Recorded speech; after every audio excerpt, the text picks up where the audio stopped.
Ma'am निङो चक्कबगी live तो थरजे ma'am चलुबगी लोय वानरमदों माले मी याक्सेजा मी यावदब्रे यंगिजे यावदे मारे यावदब माले हौजिक्ति जेरो उलि जेरो जेरो अखोइना पास अखोइना पास सिदा लेब्रुब्रा अखोइगी पास तो गाइड लेगे हां हाय अखोइगी पास तो हौजिक मी थोलक्त्रिया हा कमेंट इरकान थोलकदबा जाखौबो चलुबगी मीजिंजे अखोइना लाइव तो चलिजे वानरना कनो तोरिबो खंदे अम्मा तंबिरा मैम नंग लुइद्रिबा निङोन चाकौबजे कमाय तौगे निङोन चाकौबा कना कना यौबिरुगे ngasi 레지노 거 다갈래. ब्लेसी निङोन चाकौबा यारुरे थिथि चिप्सि हाउनि यागलिगा हावेजा मैम निङोन चाकौबा नुवाइब्रो हंगो मैम निङोन चाकौबा नुवाइब्रा अखोइजु नुवाइयेदा ngasi kamai kamai pangthok pigrage ningon chakouba injang mathen haubra ange kai mathen chage yumda nga thongba haubra nga chabra natraga yen tawbra yen tawbra nang thongba injang thongla hawai thongbra hayo kari thongba chai kai thongba chai nga oiraju karamba nga tawi puklaubi tawbra grass cup tawbra sareng tawbra अखोइगी सरेनिया अखोजी nga bo oiradi yai ngoma grass cup to sabi yai puklaubi na tawam ni sum makan makan ba mayam je wanaramdo male kanu tawba male mi yaksija siamala Sonia hi hi oh hi Sonia hi chichi oi amaza Sania ibne Sonia to nati sidi assalamualaikum alaikum kariba si ai kano ge assalamualaikum hai do akudi ka hai kan tok de Nako Gatri Mahapatra hi hi re hi Saran hi Akash where are you from kano akoi maitai gi chinau amte yaudri bo ji tangre myam ja hi woman from Pius hello Sania hello I love you baby doll hi re Corn. Nangonda ne yam cute oi hai re bu nungsi hai re ba Ene dona. Oh. I give in beautiful. Cute. Which country Which country? We all are Indians Akash Across. We are Indians Dagi kalhe saprin hello good evening Good evening. Good evening. hi baby Hi baby. Hawjikse comedy tara amuk lakramane akoi maitai chinau di amte yarokri maitai natana akoi yumlongi haitare ngasi kano toromdong male wana rabo kaino chakau bu chalu bogi 저걸로 신나봐 로이드잖아. aw Kaino sibo. amtanga kum sathwa I have this child has a I hope this child has a better future and not be caught in the turmoil of ethnic conflict. Thank you, Royal Hero. Babai कौन है? कैसे हो? हम भी ठीक हूँ. Saran India, Sania, where are you from? We are Indian.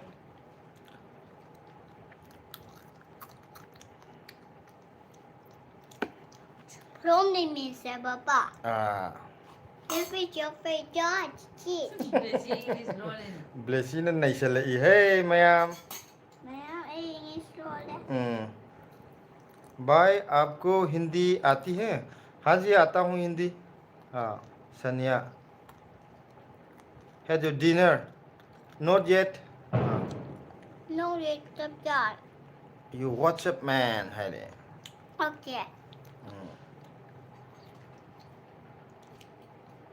What is Namaste, Bhabhi and Bhaiya and Guriya है. Namaste. नमस्ते आप लोग कैसे हो? आप कैसे हो Lesi nang mo the cute hai e kay hai din no. Thank you Amala is nang kanano. Binu Seti era. अखोई रोंग याम थे और तुझे कहीं नो मीडी फनाम संगे इन्हें. कोई ना बहुत बढ़िया है रे एक गायत्री ना. Sania baby girl, what's your name? है रे. What's your name hai? My name is Blessy Blessy Blessy Yara. यार यार. Don't end. क्या ना कोई लाइफ से कोई रोंगी. Are you Korean? Hai. No. No way Yeah, baby. या देवी. याम नुंगसिये इसादो है रे. Tenang din si hari. अखोई Thank you अखोई लोंदा अमा यावरे ngasai dagi comment je phana amdi la amne ngasai de pau kaino je amta yaroktri khan bane Riya Devi na hana haibir baby nungsi thoi thoi Lesi nang si hari. Thank you Sania Blessy I love you hai Thank you I will Santanu Banerjee hi hai Beautiful Ano nga pam paano? Parno Pai hai ba? Ano?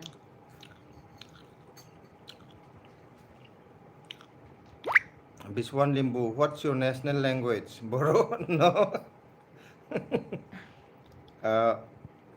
Royal Hero Blessy को कोई खाना खिलाओ भाई Yeah Gayatri घर में और कौन कौन है Good ma'am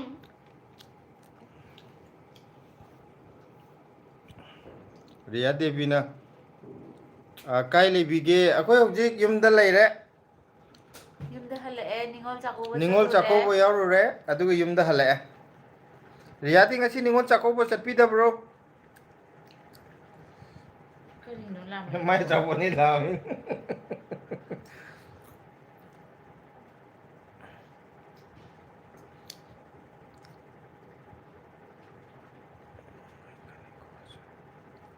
कइनो सुजित सिन्हा ना है ओ कोकाई केनेको असो है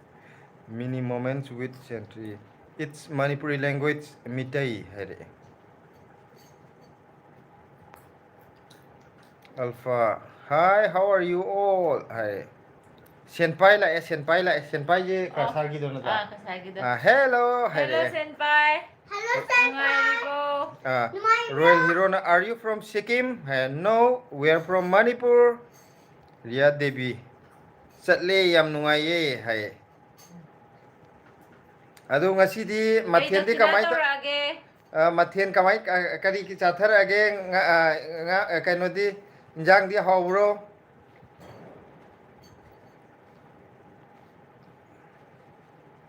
nungai ri ye hare senpai na Royal Hero na bro senpai Hey, nandi dada hai. Dada kamaya hangna Blessy Solang hai ne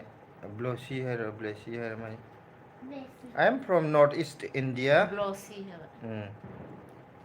Saprin, which class are you studying now?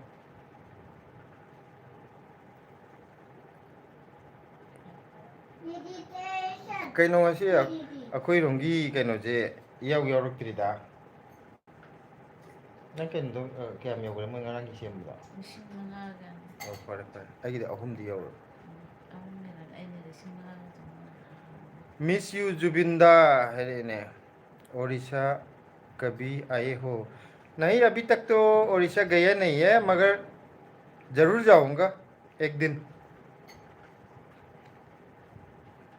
Very smart girl घूमने से बहुत बढ़िया है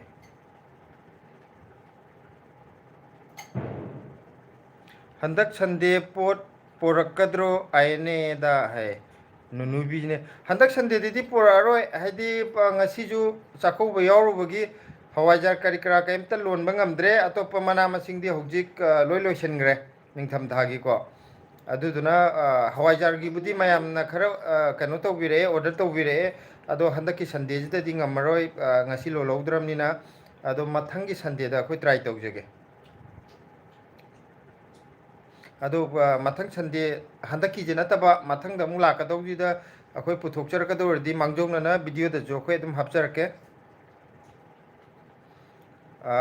orange है नहाना blue ना अंगाम चंगे ngasi orange change happy ningol chakoba hai Happy Ningol Chakoba. same to you Same to you. senpai na chakoba nungai ra pra yesila ꯆꯥꯛꯀꯧꯕ ꯌꯥꯝ ꯅꯨꯡꯉꯥꯏꯔꯛꯑꯦ ꯑꯩꯈꯣꯏꯒꯤ ꯗꯣꯈꯤꯅꯥꯁꯨ ꯑꯩꯅ ꯑꯄꯥꯝꯕ Papa ꯇꯧꯔꯛꯑꯦ gijo ꯏꯟꯖꯥꯡ ꯃꯊꯦꯜꯁꯨ ꯌꯥꯝꯅ ꯍꯥꯎꯋꯤ ꯉꯥ ꯑꯇꯣꯏꯕ ꯑꯇꯥꯎꯕ ꯏꯔꯣꯟꯕ lang no ꯆꯝꯐꯨꯠ thoi mama na wa ngang lang no ꯌꯥꯝꯅ ꯍꯥꯎꯋꯦ ꯁꯦꯟꯄꯥꯏ ꯍꯣꯏꯒꯤꯗꯤ ꯀꯅꯥꯝꯇ ꯆꯥꯛꯀꯧꯗꯕ꯭ꯔꯥ ꯅꯣꯏꯁꯨ ꯆꯠꯇꯕ꯭ꯔꯥ aduga kainoju riya devi na haire ije yam hawe sahi amada lakpanina kai lamgino haire अखोइदी कइनोने Delhi दे लेबने अदुदुना हंदक ngasi DMCC na sinbiraga ngasi chakobo kobi aduda sila hoy अखोइ पुलब चलुरे रियाती करी lambda लेबिबनो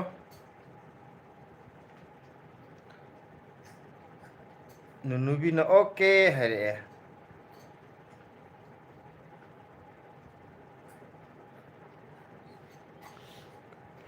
ꯑꯩꯅ part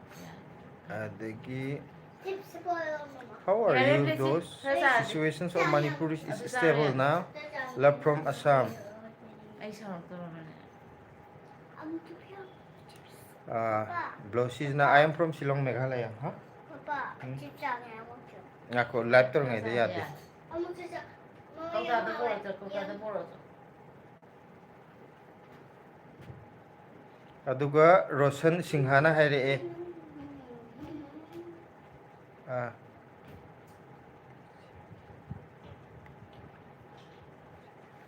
thank you iche ge hawaijar video mayam yengbase yam nungai na haire Roshan Singh adu akhoi gi tarap tai ju thank you video yengbi bagi aduga blue muk change ngarang gi blue do hi haire angang do ꯗꯗꯥ blue ꯆꯪꯉꯦ nate chese ne ꯑꯣ nang dada chese ya pudu yuna ko tamme ha bangang do ꯆꯤꯆꯦ blue ꯆꯪꯉꯦ senpai na message bire aidi delhi da laye kanamta kaude kenu delhi da laye kanamta kaude je delhi da laye di ngasi lakpi ba yadro akoi kenu ai na jo mayam da hanjan hanjan lakpi ho hairaga kai do bai lakpi dri no ngasi ꯑꯩꯈꯣꯏꯁꯨ ꯊꯦꯡꯅꯔꯝꯕ ꯌꯥꯕꯅꯤ adudi akoi ngasi sak sak su unaram ba yai adagi aina phana yamna wali ngai dagi mayam da lakpiyo na haijagi bane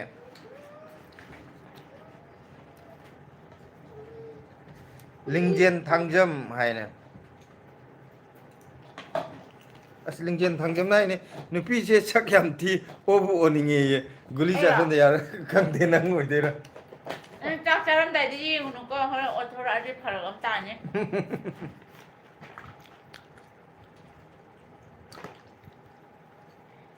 ayo atai comment ngai ri obo kari ba ꯑꯣꯕꯁꯨ ꯌꯥꯎꯅꯗꯣꯏꯔꯦ nate obo khot pa loi ga mu comment ꯀꯩ ꯊꯤꯔꯗꯤ ꯑꯝꯇ ꯍꯤꯡꯕ ꯌꯥꯗ꯭ꯔꯕ ꯃꯥꯏ ꯈ꯭ꯋꯥꯏꯁꯤꯕꯣ kem khulu no mama samu su tiram be ꯑꯗꯩ ꯑꯩ ꯑꯊꯤꯕ ꯃꯤ ꯂꯩꯔꯝꯕꯒꯤꯅꯦ ꯐꯖꯕ ꯈꯟꯗꯣꯛꯄ ꯉꯝꯃꯤꯁꯦ to babi ji bahut cute hai re kem khulu no manaram ꯅꯠꯇꯦ be ꯈꯟꯕꯤꯗꯤꯌꯦ ꯈꯟꯗꯤꯌꯦ ꯈꯟꯕꯩ ꯋꯥꯗꯤ ꯃꯥꯅ ꯊꯤ ꯍꯥꯏꯔ ꯑꯩ ꯍꯔꯥꯎꯒꯗꯧ ꯅꯠꯇꯦ ꯃꯥꯅ ꯐꯖꯩ ꯍꯥꯏꯔ ꯑꯩ ꯍꯔꯥꯎꯗꯧꯁꯨ ꯅꯠꯇꯦ ꯑꯩꯗꯤ ꯑꯩ ꯑꯗꯨꯝ ꯑꯣꯏꯔ ꯂꯩꯔꯗꯧꯅꯦ ngai ye ibede soibo oram be da ꯀꯩꯁꯨ ꯀꯥꯏꯗꯦꯗ ꯊꯤ ꯍꯥꯏꯔꯁꯨ ꯀꯩꯗꯧꯔꯒꯦ Roshan Singha ichi ado aise hawarjari yamna pamjai ado kaino manda leibanina akangba oirasu iche tharakpa yagadro man hai ji kaidano andaman haidro mai jiwa ꯍꯥꯏꯗꯣꯏꯔꯣ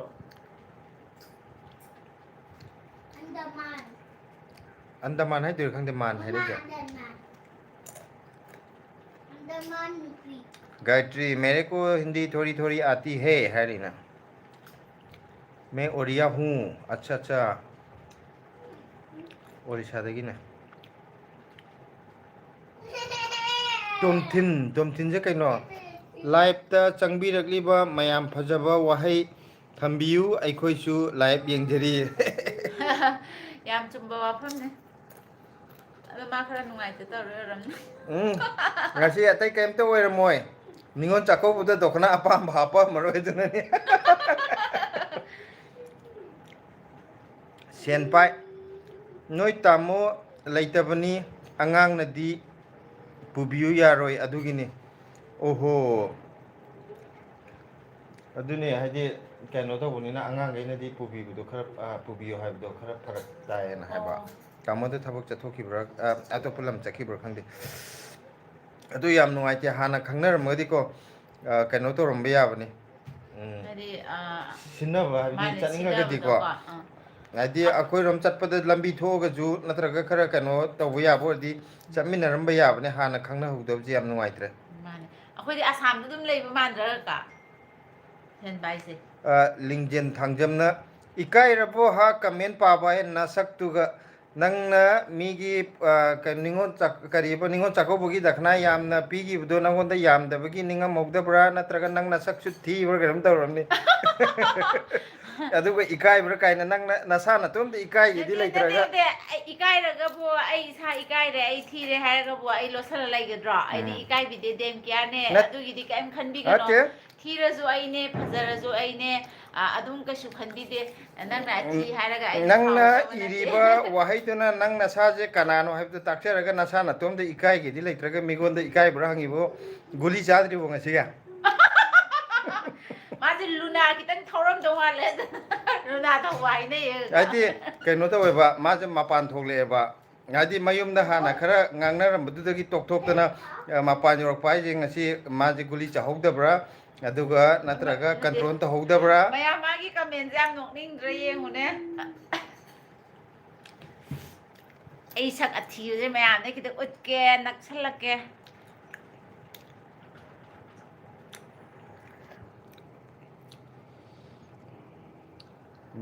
mathangijina Roshan Singha soikre iche mapanda haibani ai Rajasthan da lei akang bo hirchu lawbu yagadra kaino ne Rajasthan or di Delhi ga di yam thapna de ado karigumba Delhi daga lakadabo laitadi ko hana pau phaunaraga adum kham be yai koina ado ai kanom ga harakibko kanghan baje seida manam jam kalle haba ado khoi sidadi ka nonga tani na moyam na thiya bado akoi rongi mi natabani na ado duna farak se kitang ta ba Delhi daga makta thokpo yaraga di ko hana khara kaino khoi sum contact ta lainaraga di akoina lolaga tan chanabdo dum thanambe yai कनो तौनरगा हाइदि सोना खन्द लाकदब निमित अदोंगी हाइबिरगने निमित मंगानी गुम्बा वाटलिङैदा हाइतारेने अदु ओइदि अइना अदुम सेमगा अदुम थमबा याइदना को थमबे हाइदि मपानदा लैरगा चानिङे हाइबनि नुवाइते अखोजु हाइदि खंगे हाबा मपान लैरपनि सिदा थेंनजे हाइबतो अदुगा मथंगिना कनो तुमथिना ब्रदर ब्लू पीबीयू हाइरा Brother Blue PBU ai kai no khang di sije aduga I am from Orissa sima kan torje maiterung ji hana paje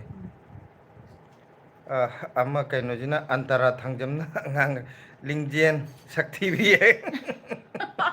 lingjen jai na yengninge haba ma phajaram ju yaye hadi mi je kano torongani aina phajaram gani ju khalle aduga maming jam phajai ga ka maming ju phajai masak su phajaram ba yaye aduga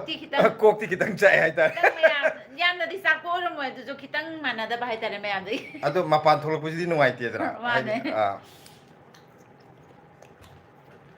aduga mathang dina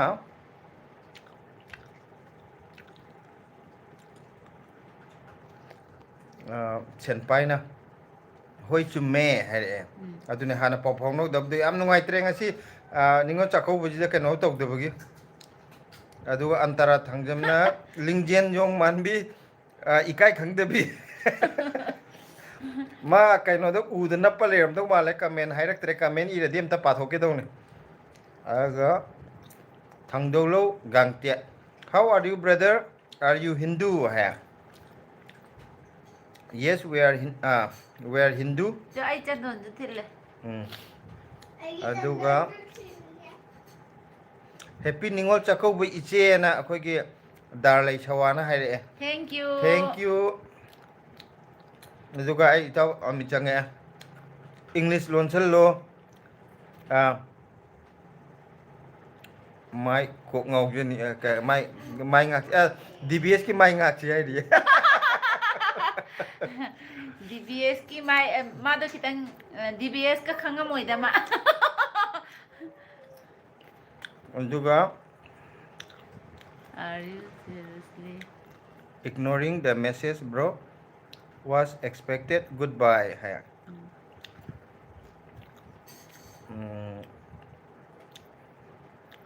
Nina Devi na namaste. Niva. Sorry, Niva Devi na बाजे कोई मर Kurumjari hai.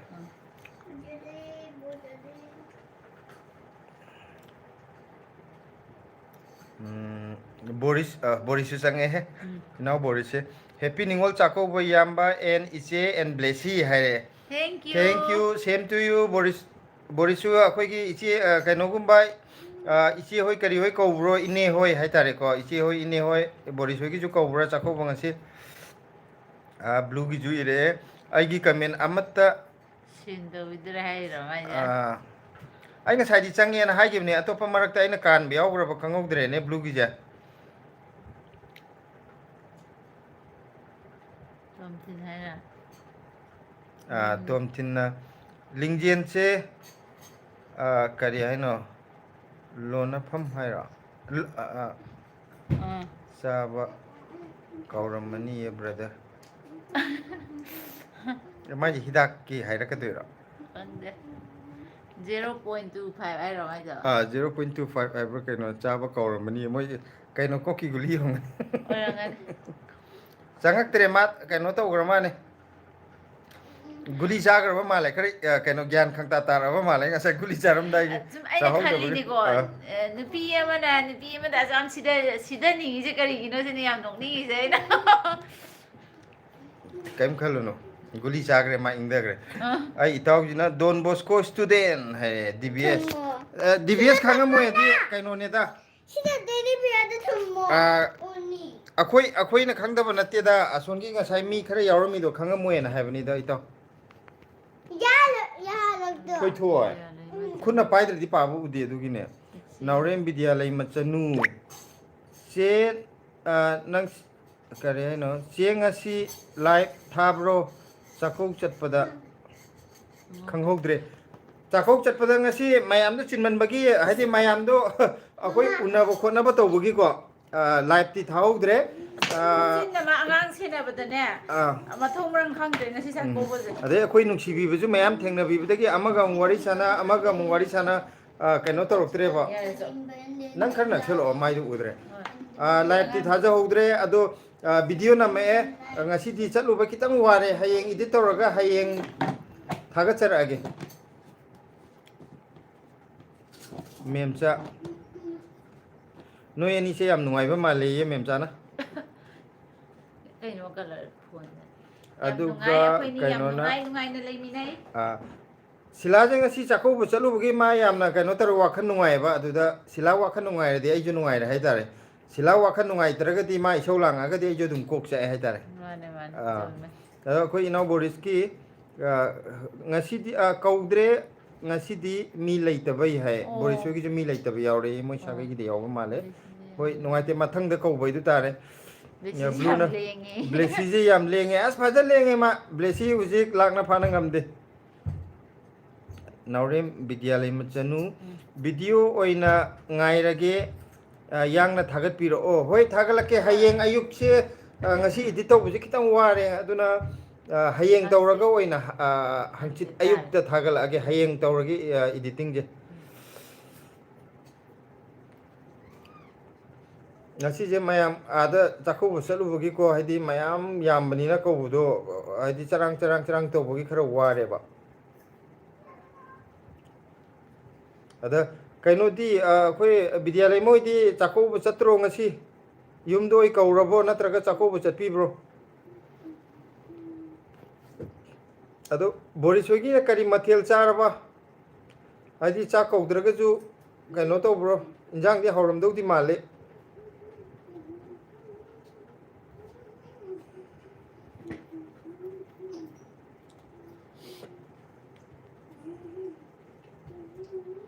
पुंग क्या तारे निपान तारबा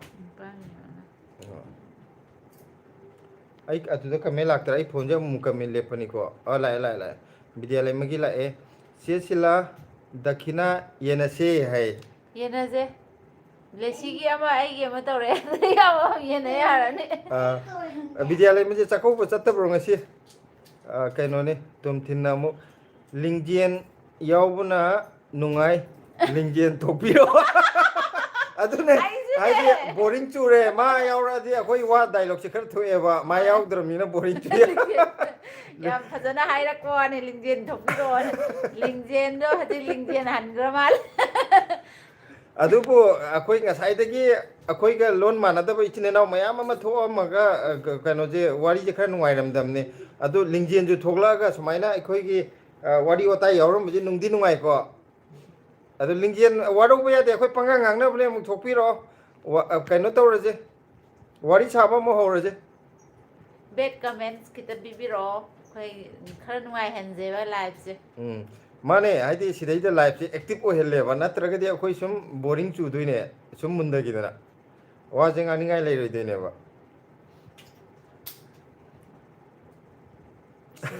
या नोनिगे मागी message लिंगजेन यावदबा नुंगाइते हाइरा लिंगजेन थोपिरो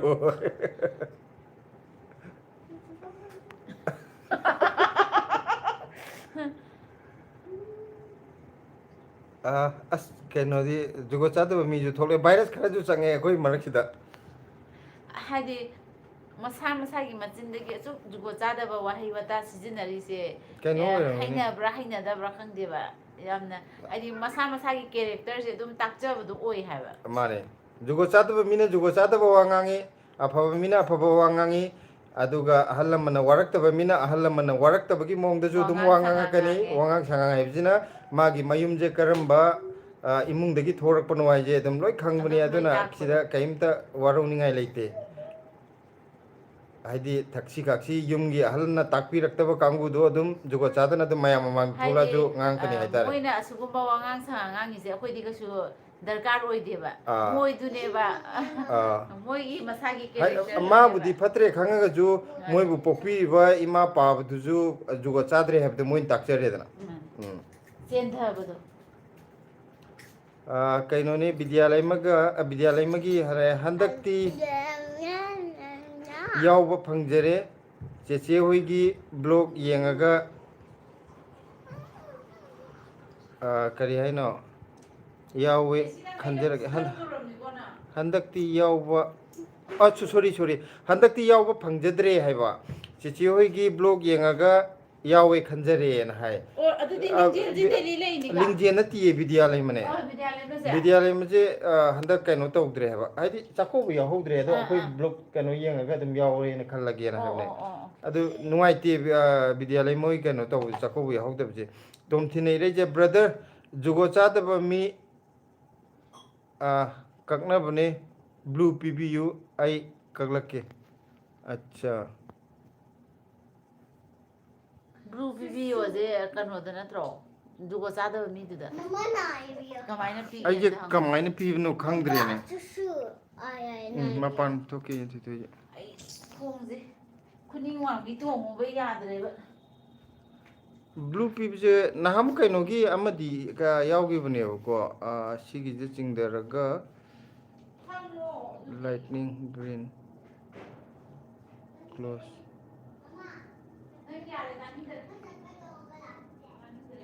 Mute flip.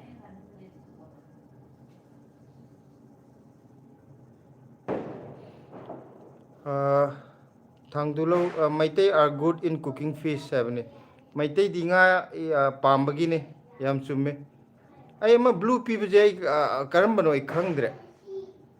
Tom thin akoi blue pea je kamai pea no haipe ta kamenda haibiro ne. Ai je ka hena ju live ki matang je khangde ba. Mamang the moderator thambagi ama de ngonda happy taglakibune ꯅꯝꯕꯗꯨꯅ ꯑꯃ ꯀꯩꯅꯣ ꯀꯨꯏꯟ ꯃꯀꯣꯛ ꯊꯤꯕꯗꯣ ꯑꯗꯨꯗ ꯅꯝꯒꯗꯕꯅꯦ ꯍꯥꯏꯕ ꯀꯔꯤꯗ ꯑꯩꯈꯣꯏ ꯁꯨꯃꯥꯏꯅ ꯁꯤꯒꯨꯝꯕꯁꯦ ꯁꯤꯗ ꯅꯝꯗꯧꯅꯦ ꯍꯥꯏꯕ ꯕ꯭ꯔꯗꯔ ꯂꯥꯏꯐ ꯊꯥꯕ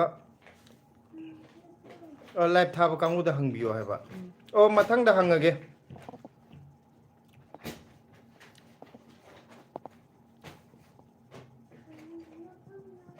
ꯀꯔꯤꯅꯣ ꯑꯩꯅ ꯊꯥꯔꯤꯁꯤꯕ ꯆꯦꯅꯦꯜ ꯑꯦꯛꯇꯤꯚꯤꯇꯤ ꯗꯤꯂꯦꯇꯦꯗ ꯕ꯭ꯂꯦꯛ ꯆꯠꯂꯣꯅꯦ ꯁꯤꯒꯤꯁꯤꯗ ꯅꯝꯃꯣ ꯍꯥꯏꯕ ꯀꯀꯥ ꯁꯨꯃꯥꯏꯅ ꯑꯃꯨꯛꯇꯪ ꯅꯝꯃꯣ ꯑꯗꯨ ꯁꯤ ꯀꯩꯅꯣ ꯁꯤ ꯀꯩꯅꯣ ꯄꯤꯕ ꯑꯣꯏꯔꯝꯒꯅꯤ ꯍꯥꯏꯕ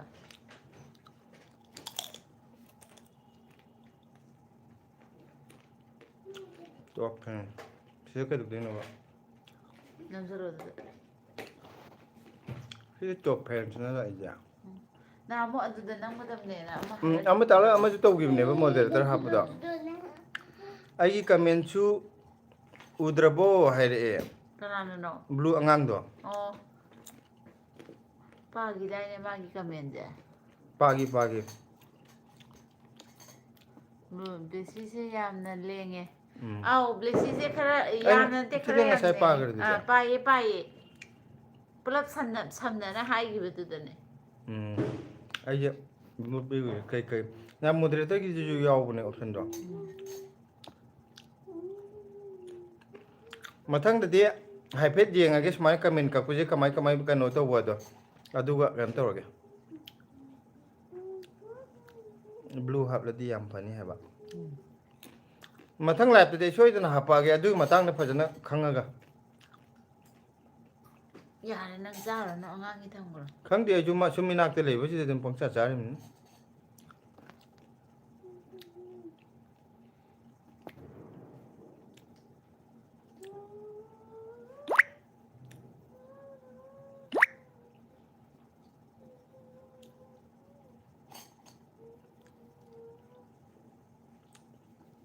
ꯑꯩꯈꯣꯏꯒꯤ ꯀꯩꯅꯣꯁꯦ ꯄꯨꯡꯈꯥꯏ ꯑꯃ ꯐꯥꯔꯛꯑꯦꯕꯀꯣ ꯈꯣꯡꯁꯦ ꯅꯥꯏꯌꯦ ꯉꯁꯤꯗꯤ ꯈꯤꯇꯪ ꯉꯟꯅ ꯂꯣꯏꯁꯟꯁꯦ ꯄꯨꯡ ꯑꯃꯒꯨꯝꯕ ꯇꯧꯔꯒ ꯉꯁꯤꯗꯤ ꯆꯠꯄꯁꯨ ꯋꯥꯔꯨꯔꯕꯅꯤꯅ ꯃꯌꯥꯝꯗꯤ ꯑꯗꯨ ꯅꯤꯉꯣꯜ ꯆꯥꯛꯀꯧꯕꯁꯦ ꯀꯃꯥꯏꯅ ꯇꯧꯕꯤꯕ ꯌꯥꯝ ꯅꯨꯡꯉꯥꯏ ꯕ꯭ꯂꯦꯁꯤꯗꯤ ꯌꯥꯝ ꯅꯨꯡꯉꯥꯏ ꯍꯥꯏꯔꯛꯑꯦ ꯕ꯭ꯂꯨꯅ ꯑꯩꯒꯤ ꯀꯃꯦꯟꯁꯤ ꯎꯗ꯭ꯔꯕꯣ ꯍꯥꯏꯁꯦ ꯀꯔꯝꯕ ꯀꯃꯦꯟꯅꯣ ꯃꯃꯥꯡꯒꯤ ꯀꯃꯦꯟꯗꯤ ꯄꯥꯈꯤꯕꯅꯤ ꯑꯩ ꯅꯪꯅ ꯃꯥꯏ ꯑꯉꯥꯡ ꯑꯆꯥꯄꯣꯠꯁꯦ ꯆꯥꯊꯣꯛꯎꯔꯅꯨ ꯍꯥꯏꯔ ꯑꯗꯨꯝ ꯆꯥ ꯂꯩꯔꯦ ꯑꯩꯅ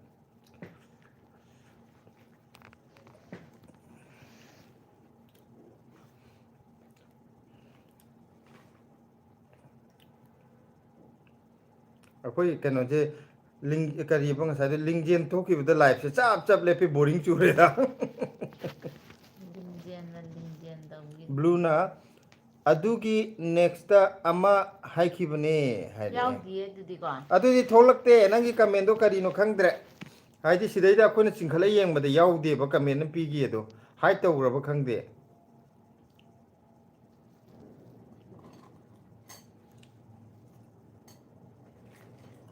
ꯑꯗꯣ ꯍꯟꯗꯛ ꯑꯃꯨꯛ ꯏꯔꯛꯑꯣꯗꯅ ꯀꯃꯦꯟꯗꯣ ꯁꯦꯟꯄꯥꯏꯅ ꯆꯥꯛ ꯊꯣꯡꯉꯕ꯭ꯔꯥ ꯁꯤꯂꯥ ꯍꯥꯏꯔꯛꯑꯦ ꯊꯣꯡꯉꯦ ꯆꯥꯛ ꯆꯥꯛꯇꯤ ꯊꯣꯡꯉꯒ ꯊꯝꯃꯦ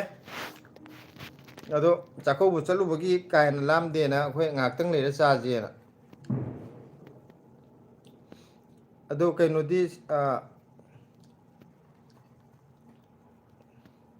ꯑꯩꯈꯣꯏ ꯁꯦꯟꯄꯥꯏ ꯁꯨꯝ ꯍꯥꯏꯔꯦꯀꯣ ꯆꯍꯤꯒꯨꯝꯕ ꯀꯔꯤꯒꯨꯝꯕꯗꯤ ꯈꯪꯗ꯭ꯔꯕꯅꯤ나 ꯑꯗꯣ ꯑꯗꯨꯝ ꯀꯩꯅꯣꯗ ꯏꯕꯁꯤꯗ ꯑꯗꯨꯝ ꯍꯥꯏꯖꯔꯒꯦꯀꯣ ꯋꯥꯔꯧꯕꯤꯅꯨꯀꯣ ꯁꯤꯒꯤ ꯃꯃꯤꯡ ꯊꯣꯛꯂꯛꯄꯁꯤꯗ ꯑꯗꯣ ꯁꯦꯟꯄꯥꯏꯗꯤ ꯆꯥꯛ ꯆꯥꯕꯤꯔꯕꯣ ꯀꯔꯤ ꯃꯊꯦꯜ ꯍꯣꯠꯅꯕꯤꯔꯒꯦ ꯉꯁꯤ ꯆꯥꯔꯒꯗꯤ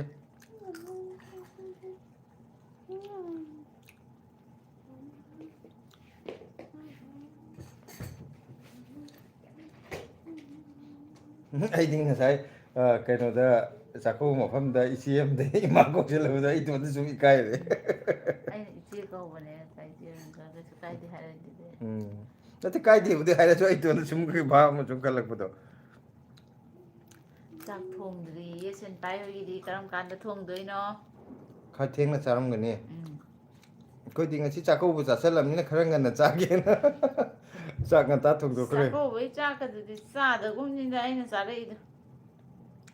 ꯌꯥꯝ ꯆꯥꯔꯛꯇꯦ ꯍꯥꯏꯕ ꯃꯌꯥꯝ ꯂꯥꯡꯕꯒꯤꯅꯦ ꯌꯥ ꯂꯥꯡꯕꯒ ꯑꯩꯗꯤ ꯊꯥꯒꯠꯄ ꯌꯥꯗꯦ ꯑꯩ ꯀꯔꯥꯏꯅꯣꯝ ꯆꯠꯂꯅꯤ ꯍꯥꯏꯔꯗꯤ ꯆꯥꯛ ꯆꯥꯔꯒ ꯆꯥꯛ ꯀꯩꯅꯣ ꯆꯥꯔꯒ ꯀꯔꯥꯏꯅꯣꯝ ꯆꯠꯁꯤ ꯈꯣꯠꯁꯤ ꯍꯥꯏꯔꯛꯄꯁꯦ ꯑꯩꯗꯤ ꯆꯥꯛ ꯆꯥꯕ ꯑꯗꯨꯝ ꯌꯥꯗꯦꯕ ꯄꯥꯈꯠ ꯌꯥꯝꯅ ꯊꯛꯀꯠꯀꯟꯕ ꯍꯥꯏꯇꯥꯔꯦ ꯑꯩꯈꯣꯏꯗꯤ ꯀꯔꯤꯝ ꯈꯟꯗꯦ ꯑꯩꯈꯣꯏ ꯀꯥꯗꯤ ꯐꯖꯅ ꯀꯠꯁꯟꯕꯅꯦ ꯍꯥꯏꯕꯗꯤ ꯑꯗꯨꯝ ꯅꯣꯔꯃꯦꯜ ꯑꯣꯏꯌꯦꯕ ꯑꯩꯗꯤ ꯊꯕꯛ ꯈꯨꯗꯤꯡꯃꯛꯇꯅꯤꯗ ꯑꯃꯕꯨ ꯑꯣꯏꯔꯦ ꯑꯃꯕꯨ ꯑꯣꯏꯔꯦ ꯊꯕꯛꯇꯨ ꯍꯦꯛ ꯂꯣꯏꯗ꯭ꯔꯤꯉꯩ ꯑꯩꯉꯣꯟꯗ ꯅꯦ ꯇꯥꯖꯗꯕꯗꯣ ꯑꯗꯨ ꯇꯧꯋꯦꯕ ꯂꯣꯏꯁꯤꯜꯂꯁꯤꯔ ꯉꯁꯤꯒꯤ ꯂꯥꯏꯐꯁꯦ ꯉꯥꯏꯍꯥꯛ ꯂꯩꯈꯤꯁꯤꯔ ꯑꯩꯅ ꯌꯥꯝꯅ ꯑꯣ ꯑꯩꯅ ꯌꯥꯝꯅ ꯍꯟꯒꯅꯤ ꯏꯆꯦ ꯀꯧꯕꯤꯔꯣ ꯍꯥꯏꯕꯅꯦ ꯑꯣ ꯑꯗꯨꯗꯤ ꯏꯆꯦ ꯀꯧꯖꯔꯒꯦ ꯉꯁꯤꯗꯒꯤꯗꯤ ꯈꯪꯖꯤꯟꯖꯔꯦ ꯑꯗꯣ ꯏꯆꯦ ꯀꯔꯤ ꯃꯊꯦꯜ ꯇꯧꯗꯣꯏꯅꯣ ꯉꯁꯤꯁꯤꯕꯨ ꯀꯔꯤ ꯊꯣꯡꯕꯤꯗꯣꯏꯅꯣ ꯏꯟꯖꯥꯡꯁꯦ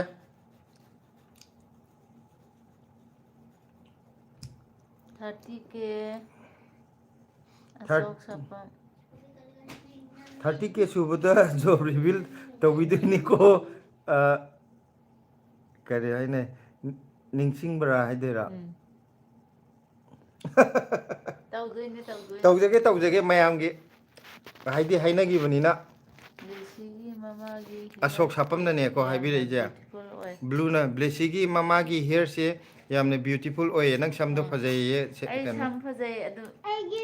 ꯁꯛꯇꯤ ꯊꯤꯕꯅꯦ ꯁꯝꯗꯤ ꯐꯖꯩ ꯁꯤꯃꯗꯤ ꯑꯩ ꯏꯁꯥꯅ ꯌꯥꯖꯒꯦ ꯑꯩ ꯁꯛ ꯐꯖꯗꯦ ꯍꯥꯏꯕꯗꯤ ꯑꯩ ꯏꯁꯥꯅ ꯌꯥꯏꯑꯕꯀꯣ ꯑꯩꯒꯤ ꯁꯝ ꯐꯖꯩ ꯍꯥꯏꯕꯁꯤꯃꯁꯨ ꯏꯁꯥꯅ ꯌꯥꯏ ꯑꯩꯅ ꯍꯥꯏꯗꯤ ꯑꯩꯅ ꯍꯥꯏꯔꯛꯄ ꯅꯠꯇꯕ ꯃꯤ ꯈꯨꯗꯤꯡꯃꯛꯅ ꯑꯗꯨꯝ ꯍꯥꯏꯃꯜꯂꯛꯄꯗꯤ ꯑꯩ ꯁꯝꯁꯦ ꯀꯩꯅꯣ ꯇꯧꯋꯦꯅ ꯑꯩꯈꯣꯏ ꯏꯆꯦ ꯁꯦꯟꯄꯥꯏꯅ ꯉꯥ ꯑꯣꯏꯅ ꯇꯧꯔꯒꯦ ꯃꯥꯅ ꯏꯆꯦ ꯆꯥꯛꯀꯧꯕ ꯅꯨꯃꯤꯠꯅꯤꯅ ꯉꯥꯅ ꯐꯩ ꯍꯥꯏꯗꯤ ꯑꯇꯩ ꯅꯨꯃꯤꯠꯇꯕꯨꯗꯤ ꯀꯩꯁꯨ ꯀꯥꯏꯗꯦ ꯉꯁꯤꯗꯤ ꯆꯥꯛꯀꯧꯕꯅꯤꯅ ꯉꯥ ꯑꯣꯏ ꯇꯧꯊꯕꯅ ꯐꯔꯦ ꯏꯆꯦ ꯏꯆꯦ ꯑꯗꯣ ꯍꯣꯏꯁꯨ ꯌꯨꯝ ꯂꯣꯟꯅꯔꯝꯃꯗꯤ ꯅꯨꯡꯉꯥꯏꯒꯗꯧꯅꯦ ꯑꯩ ꯌꯥꯝ ꯇꯜꯂꯦꯕ ꯍꯧꯖꯤꯛ ꯊꯣꯡꯅꯤꯡꯗ ꯆꯥꯛꯄꯨꯗꯤ ꯂꯣꯏꯈꯔꯦ ꯑꯗꯣ ꯉꯁꯤ ꯏꯆꯦ ꯂꯥꯛꯍꯧꯗꯕꯁꯦ ꯅꯨꯡꯗꯤ ꯅꯨꯡꯉꯥꯏꯇꯦ ꯏꯆꯦ ꯃꯥꯅꯦ ꯅꯨꯡꯉꯥꯏꯇꯦ ꯗꯦꯜꯂꯤꯗꯁꯨ ꯂꯩ ꯍꯥꯏꯔꯒ ꯍꯥꯏꯗꯤ ꯍꯥꯟꯅ ꯈꯤꯇꯪ ꯈꯪꯅꯔꯝꯃꯗꯤꯀꯣ ꯃꯐꯝꯁꯦ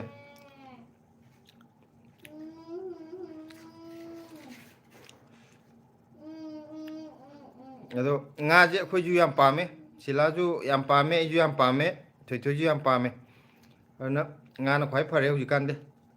ꯅꯤꯡꯊꯝꯊꯥ ꯆꯪꯉꯛꯑꯕꯅꯤꯅ ꯍꯦꯟꯅꯁꯨ ꯍꯥꯏꯗꯤ ꯈꯔ ꯈꯔ ꯏꯪꯖꯟꯕ ꯍꯧꯔꯛꯑꯕꯅꯤꯅ ꯉꯥꯁꯦ ꯍꯧꯖꯤꯛꯅꯁꯨ ꯍꯦꯟꯅ ꯍꯥꯎꯔꯅꯤ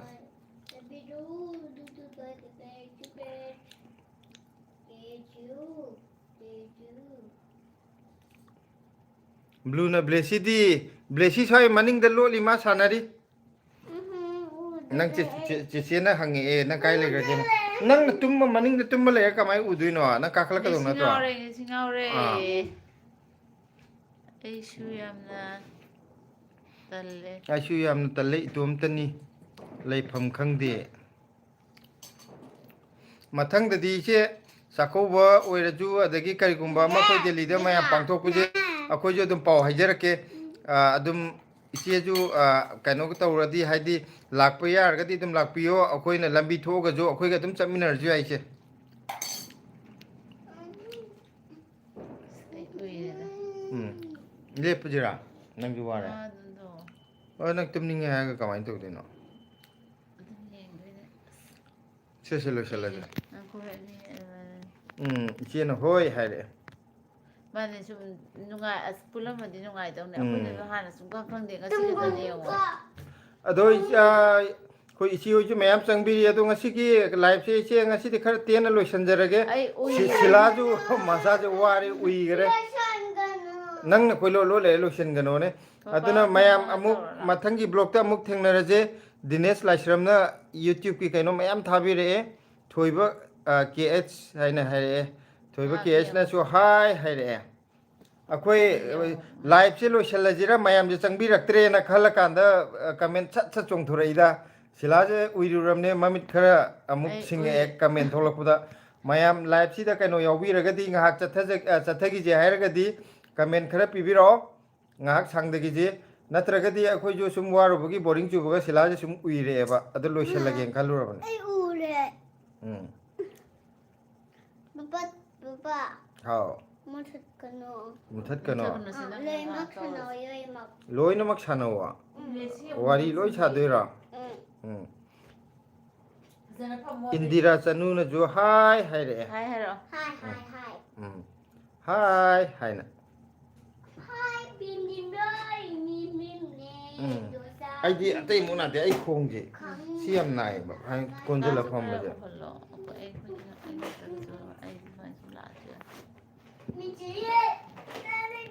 Hello, hello. ꯁꯨꯃꯥꯏꯅ ꯈꯔ ꯉꯥꯕꯁꯦ ꯑꯩ ꯌꯥꯝ ꯇꯟꯕꯅꯦꯕ ꯉꯁꯤꯗꯤ ꯉꯛꯁꯦ ꯄꯨ ꯉꯝꯗꯕ ꯋꯥꯅꯤ Ai di sum sathu ba je wa ba ne mayam phulu je duna. Mayam comment kari ibiro natradi akoi boring yam chujare tumninga kadore ui lairam dore. Tamo hoigi blog si yengba yam nungai hai Ajoy MB hai ne. Thank you Ajoy. Thoiba ke H na jo hai angang macha nang chakauba chatlubra hai. Thoi nang chakauba chatlubra ye. Challe. Kuku hai hai kuku na. Nang kaim khumar dro thoi hai ya. Hi. Ah. Hi.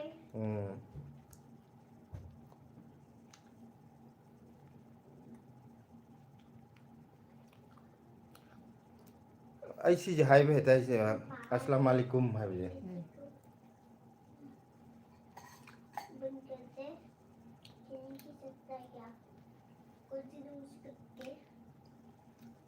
Khong jiju konjal phambagi chik lawai naida dakhina mukte yenge hare ene ngasi ki sakau bo selo di toi nang dakhna kai tar ke amte yenge ye kon je kai de no mana muk ko chal thar ni ise sakai ra kai se sakna amte sa u se amte khang ho di de ma sak ni ngan adu lai tha nu la ka no sai ni copyright nang salo asi yaw da bida nang na ton so sakye de adu di muthale si tha ba ya de ba thana live to ngai da ne isai tha ba ya de ba nang isai sakye di saklo o sa oi do di nang yaw hal ro se khang ho de dum ta sak lo Kana wego kone na tamdo kala debu do sagi mai mayek se mai ama lo sem to kram ne bu yeng bi akhan badana na bim athopam na hai je nangi ming kari kauge ahan bane noigi kai ne yeng se hai de ra yeng ninge hai ba kari kauge ye blessy hai gro blessy nong akoi di blessy nong ka we ko niva devi ju like su pisal e love su pisal e Nicole Block I am Manipuri hai ne Nicole ju Manipur da gi ni hai ne Dinesh Laishram na isai yam hai ko hai re thoi isai yam hai ye churdi yam tan sakune ma sakpuje mayek su magi apamba akoi gi isai mayek aseng mudu na ta ba mana apamba sakpune amana so na kan uiri ju ro ba la chu dum thawa yu ui ju ige ꯑꯩꯒꯤ ꯁꯤꯗ ꯇꯧꯔꯦ ꯎꯏ Nicole na hai I can understand you hai ama kan uirim na ngahak ai so na gi sum ga toroga ai ga ngahak wari sanarje aduga bem athokpam na yam nungsiye hai thoi Thank you. nagon da ne hai je nang thank you na masak su udara kadai de hai no Thank you. thank you 나 ha 와이스나고 ꯑꯩ ꯌꯥꯗ꯭ꯔꯦ control ho siladi hojik uiram madagi ma phamba ngamdadana uiba ya uiraga ma sethagre mayam ai ga ngaktang wari sanaje aduga mayam ju wabudi waram mani ko ngasi chakau bagi haidi chakau basalu bo kangu ju waram ni aduga chak kauri ba imung du ju waram gani mayam gi sin balang bada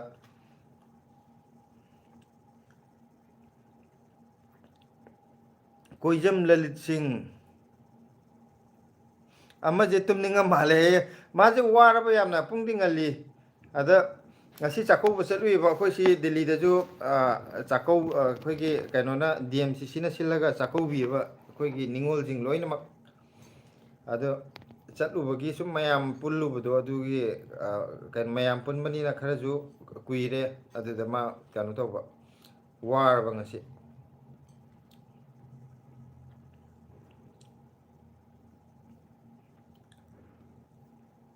ꯑꯗꯣ ꯀꯩꯅꯣꯒꯤ ꯀꯣꯏꯖꯝ ꯂꯂꯤꯠ ꯍꯣꯏꯒꯤꯗꯤ ꯆꯥꯛꯀꯧꯕꯤꯗꯕ꯭ꯔꯣ ꯉꯁꯤꯁꯦ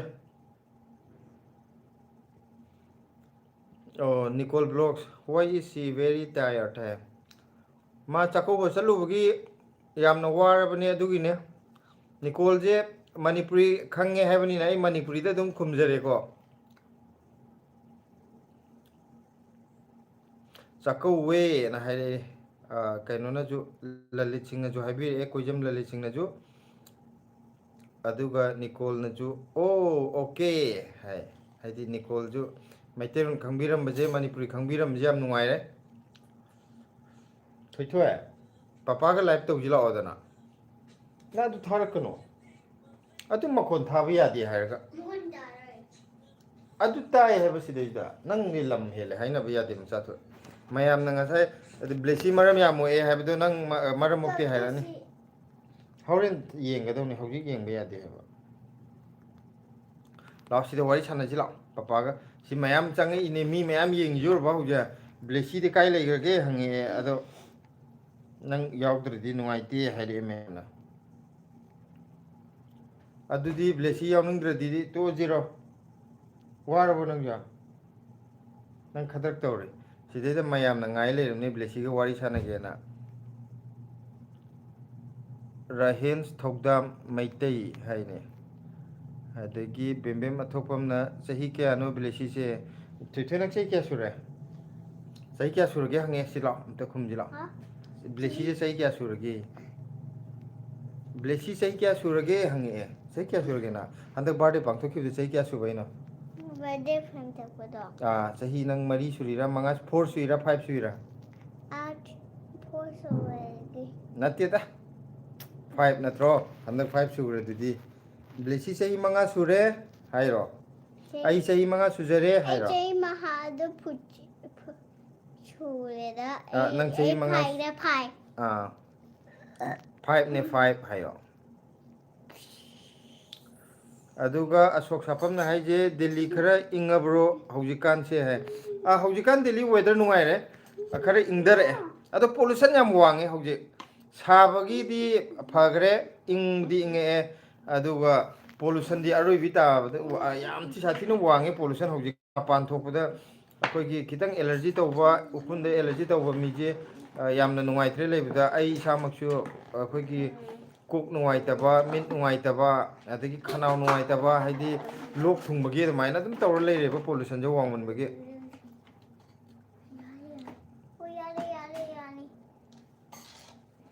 Nicole na hai do you know Naurem James aidi Naurem James hai kanano khangjade Rahena Thogda Maitai hai bine class kaya no hai blesina class kya karage I am in a C class. Okay, Blessina. Aina pari jing asagi Rahen sabo or mane Rahen sabo or mane aina pari ka to to nursery tamena haire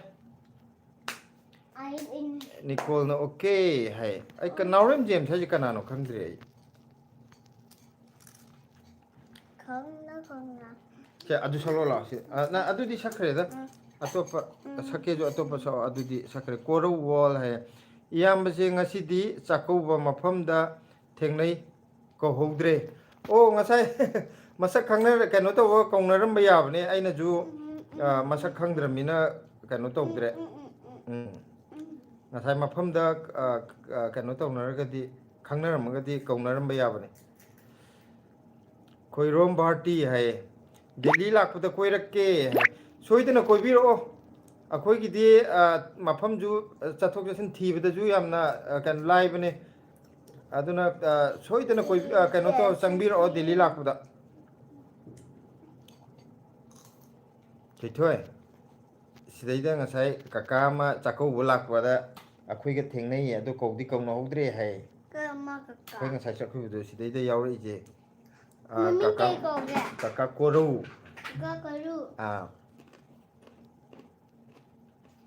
aduga bembem atokpam ne ibeje blesi nang noi mamaga babaga masak phajaba kanana heli ye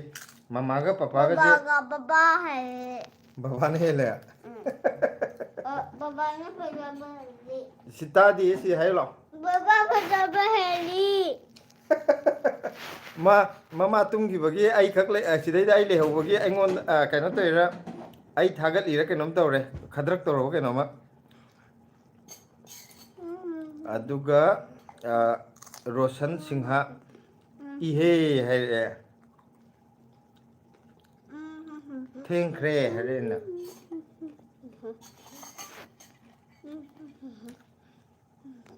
mayam ngasi nga thongba hawrom ta hangula mayam da mayam nga thongba haw kha khapturo sai tungdagi nga mo nang mai dire mayam ngasi injang hawbro nga thongba chaba kamai tawge chakau numiti chakopa nupit ke chaye chakau numiti ayam bana nga charam gani nga chadaba sangonje nga chadaba numiti charam maroi utti thonge aduga uti thonge de akhoi sai chabdro kai mathen chare akhoi nga sai amta hairo gi thongde da nate green color gi thongde da green color gi thongdia ama white color gi uti thongi du ding sai ado ngasi chakau da kari mathen yauge amta hairo se kari chare chakau chapada utti chare aduga chak chare ado chak chare aduga na chare aduga aigi kaya pana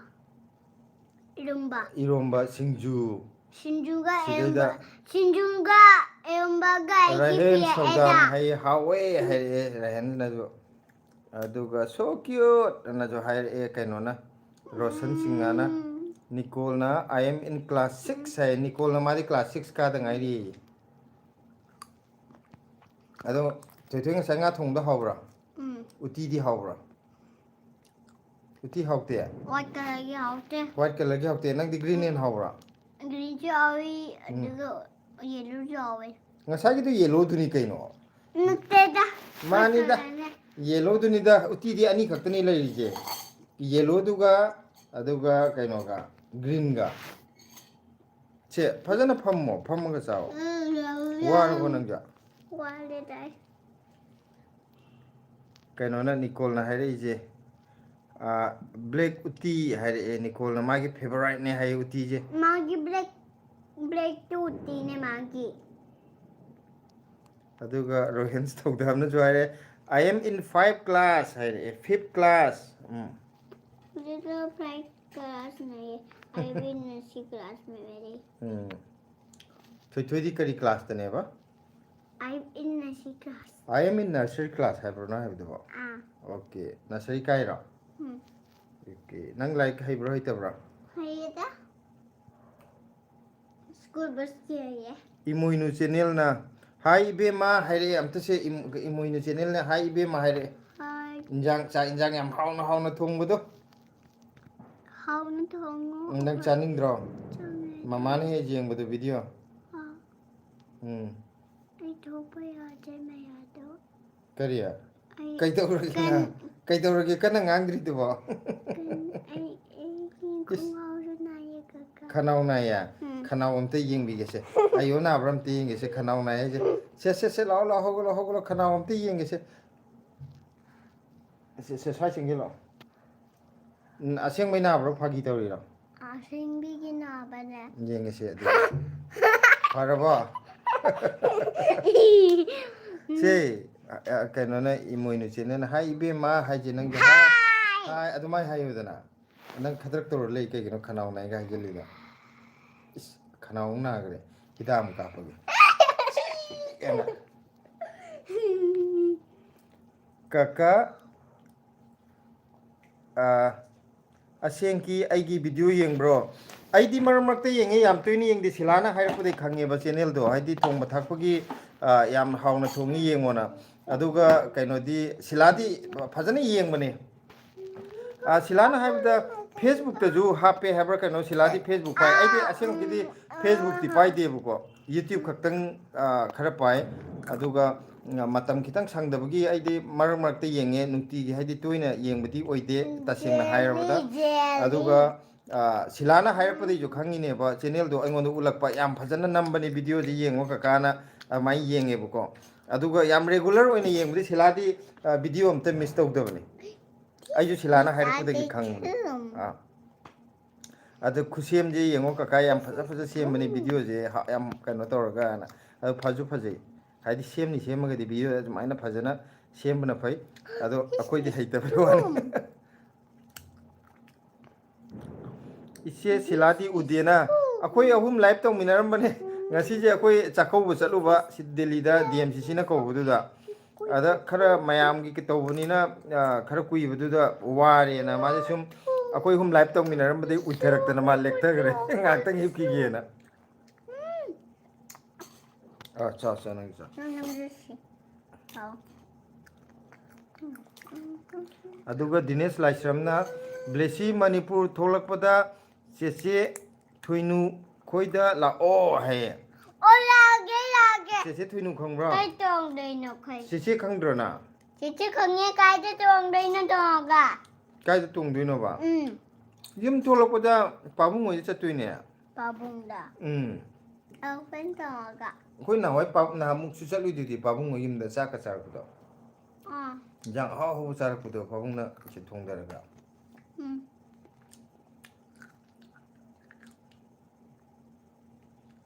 imoinu channel na facebook paide id o adudi aina haibada soibo oirangani adugo channel dudi khange silana hairpodagi khangbane sila hogya hogoladi wari je loina khang chongthorani dadi imoinu channel na thank you hai abi penguin thong de penguin pani so cute hai roshan na Nicole na I am in Bangalore right now hai Nicole di Bangalore de lai hai imoinu channel na o hai re ai di Facebook su pai de ba aina dumaina silana hai gi bagi bap ta khan ba ko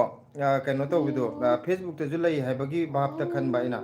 aduga aseng bagi di channel do thong ba thak gi do akhoi gi channel am ju lai bane ba yum da thong ba thak gi di yam phajana sem ba homemaker hai bra kaino yum gi do aduduga imoinu ge silana palak ne ba haidi cha injang thong da thuthui lang no chak injang thong bagi channel da di yamna nungai ne kaka si je na imoinu channel jiga homemaker ga ani je ngon da palle ba ko adu video ju khara yengre ba ai quack up when I come to Manipur maybe me and my family can meet yaye Manipur da tholokpa matam da ju thengna bi ai ado ai hojikti isa makti kano da lai Manipur da laite akoi Delhi da lai ado yum thokpa da chanar ga di Manipur tholokpa da chanar ga di Manipur da unabe ai aduga Delhi rom da koi bi ra ga ju Delhi da unabe ai hao khong na ya se papa pa ki khong mayam je loi lek thana gre ngasi I know hai re Nicole na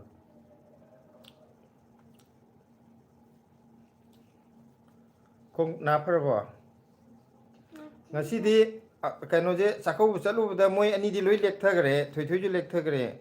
imoinu chenne na hai re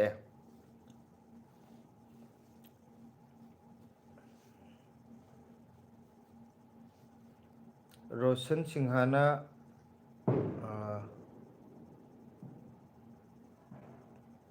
kaino ware haje kaino da mi ani mak moi ware haidera duty to the ware haira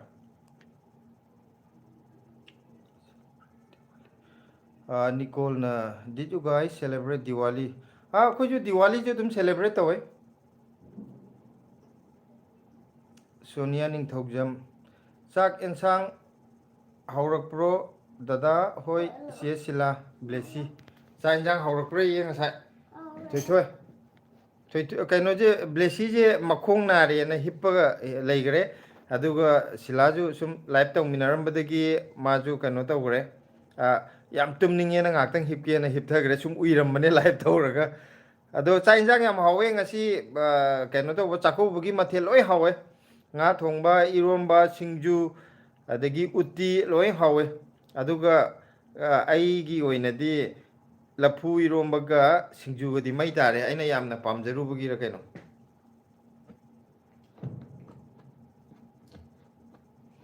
aduga stoek na hare tamo ngasi chak injang hawro chak injang phajana hawe adu hawringai mayam maktuda lap kaino ga aigi isagi oinadi singju ga lapu irombaga na fast agre aina yam pamjabagi haitare YK Ruksana brother chak charabo hai chak chadri hojik nungdang gidi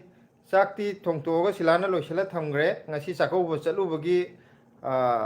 kitang thengna charje na ngaktang akoi sum live tor mayam wari saje mayam chakau chana rubagi sum wari sana je na to maina live ngak tharakone adu wari sum sanar maga siladi uirak tara ngaktang hipre hau loidriye nang warba nang live yaroidra nang sai nang na natro live thau thari ya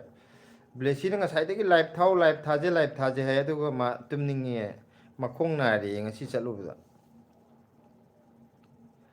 ba sonia na se silaga blesi ga di udena blesi ga kaino ga silaga je ai nakta loi hipale akoi hum live pulap tong minaram bane blesi na makhong na na hojik tan hipkri je tumbadina tema sum hippaga ingonda makhong pai ro makhong nai ngasai chatpagi adugo siladi sum ngasi chalubagi sokthabaduda akoi sum live tong minaram badagi uiraktana ma ngaktang hipki ge ngakta mini manga amte hipki aduga muk yaurki na hai Nicole Vlogs kari hai no Gracie looks like she is 7 years old madi chahi manga khakta suda ngai ri bane ado khara yengbada video ta chawba man bane ma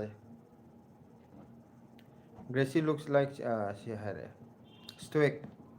mi yam bro ngasi mi adum kano mapung phai chapchai ado mamang chahi na di kitang di hele akoi kano to bududa kari kano da mamang chahi dana nomai jing numita ba sunday ta gi ba aduga ngasi na suti leitabagi kano to we mi yam da mi di nate mi di phajana yame bu ko aduga mamang dana chandabam yawbudo haidi over oiba aduga handakti chap chare mi jo akoina silli langi ba mafam duda chap chana tille haitare mi yame ado akoigi stock gi di kano to da bro chakau da bro ngasi na par di la o live tor la mayam na blesi kai chakra ge na hangai je ha nariya kai da nai na khongda nang sa ko chen chela ga sana du gi ne aina ngahak san ra di ya re yang kan chel no ha da ko chen chele sung le le tara imoinu channel na lapu iromba yam hauni kaka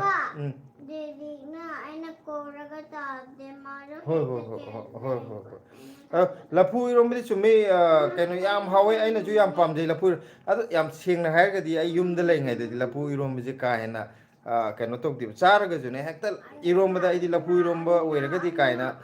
yamna ngawdu oideba adu mapalom da lai rakpodagi di yamna pamjabo oigreba adu yumlom degi puthorokpa natraga ju swai da phangbor ju ko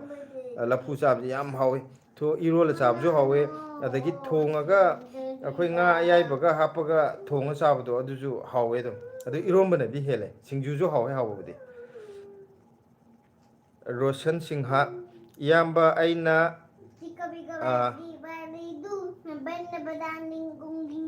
kaina ai mai je TV ke nungai tana taun nungai tana taun yamba aina 5 बजे Roshan na hai je gyan tatre yamba aina kari haino thabakna nungai tana taurini haira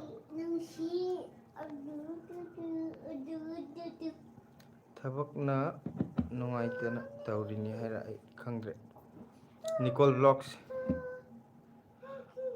is Gracie good at studies hojik Gracie habna te Blessy habni BL ne B ne ado ma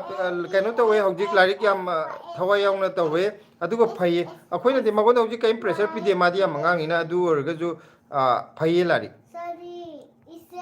Bana, Badu.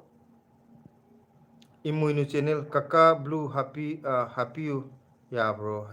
adu kaino ne si imoinu channel na habi rei je hojikta ju haira me ko blue happy you ya bro na ai blue happy je haite ba si kamai to bro amta khanga di habi ro ne Mabin, this. ai di si blue happy je khang de ba live to je sum mar mar ta handa amani to ro ga jo kai na khang de ba si je mamang de moderator kai hapo kai ne tangla ga mu hapti hapke bu ko adu ga blue happy je kaino khang de ba ado haipeta comment da haibiro ne kamai to no do stoic na thabak hairi ne magi do haire hoi aina nga sai tv ke ado ai mandi man ba ai I did short form da 10 if jai kya khangan de ba Roshan Singha okay hai moinu channel o haire yengkhom tolen sing ahau bungak ta sabire ko hai ngasi di chakobuni na ahau bongak ta sare mayam di ahau adum ngasi di chako mayam jo ahau bo saram ni di khale chakobunu mini na ko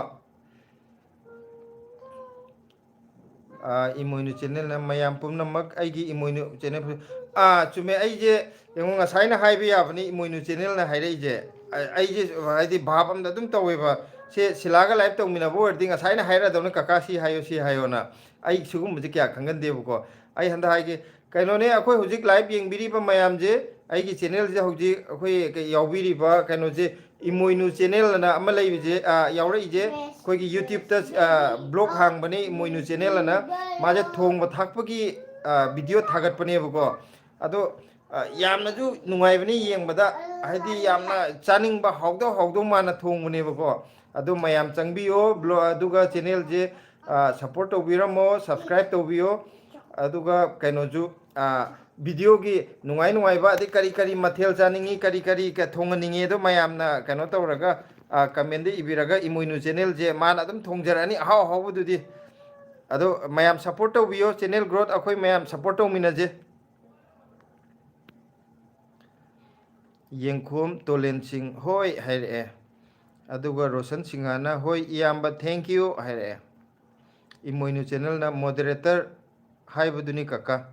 adu moderator haibudu ai mamang da amti to gram ne kadai no ai khau thokre ba khara kui re ba ko akhoi angam khangna aingon da es maina ai gi kano da moderator thambiyo na haraga mana tagla to gi bne ba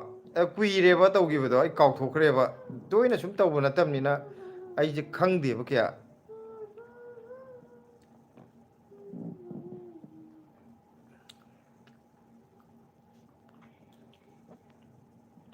ado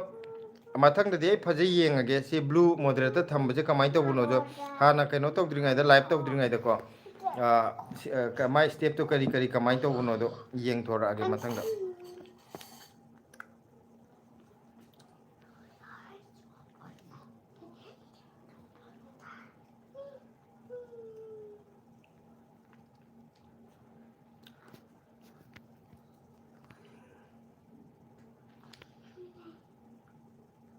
aigi kaino je free live hack to buje ngarang na namuk to budu mayam comment lepre comment lakte toroga comment di mayam le ame aduga aigi kaino ji da phone ji da bera to bu ile reme adi comment du utta ba hai toroga dum thamba atopa phone nam da pha yengor kan da comment mayam le reme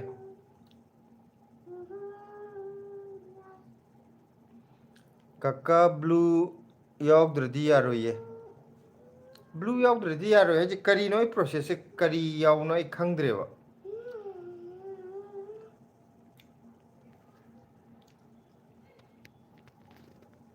hadi hamba head live horok puda chang hafau doira natraga hauji hapa yardi kamain to buno step to ta haibiro ne comment ji da hadi mathang da jo dum khangani adu warde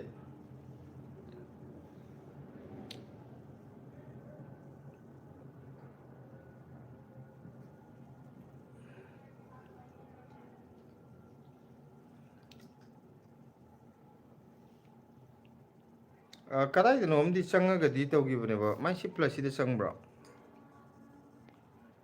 start a poll start a Q&A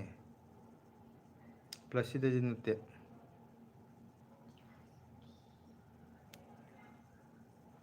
moderator hapagido aibo sideda namjelaga thokra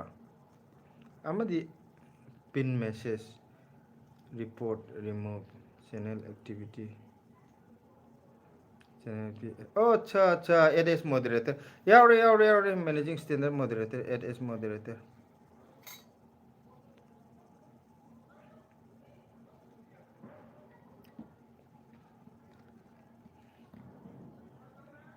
oh thengnare hojik thokle ai hojik ta gyan tare namjelaga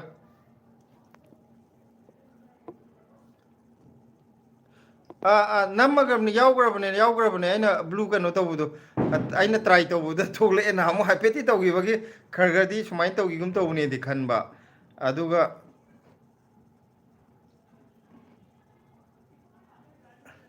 namgrabne blue color da thokle moinu gije ashok sapam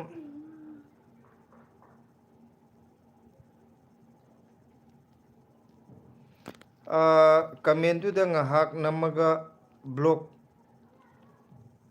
thorak tabra hai ane khangani hadakti khangani mathang da sigi jima kano tawrani adum khangani si jima mathang da ju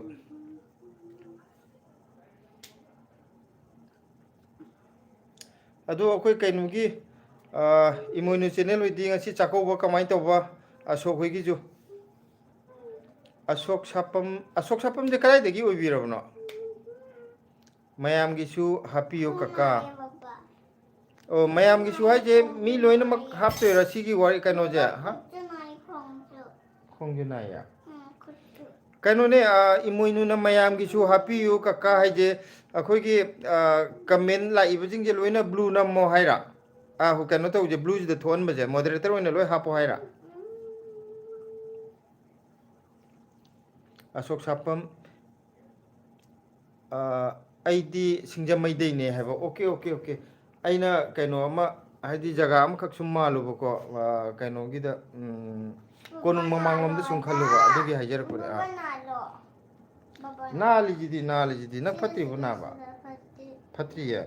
nang sa ko chen bu do ngani yam chen grabo ma sia ha adu Dedingna aina koraga dedingna ka de baba ko hayakte okay aigi imoinu channel da support tawbiningba leiragadi haibani kaka adune imoinu channel je mayam support tawbiramo aduga youtube ta imoinu channel na leibane thongma thakpagi video hapane yam nungai bani yam faja nambane mana haptorok je khoi gi hekta chaning bam phawbune buko aduduna mayam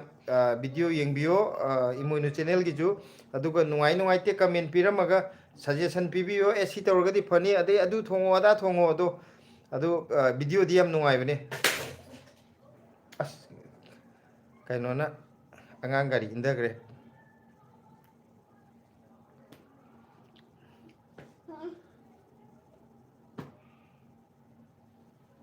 imoinu channel na kunsuba like tawbire like dan haire thuthui na hi kai nang poi du tu ho nicole blog id takhel lekai dagi ni okay yam nungai re id takhel lekai dagi ju yaure singjamai dagi ju sumaina lam ga khang haidi lam khang wari sanab je sina ju hena nungai haidi kadai dagi no khoi keno tor je khoi meyam wari sanari je na khang ga di hena nungai hen bodo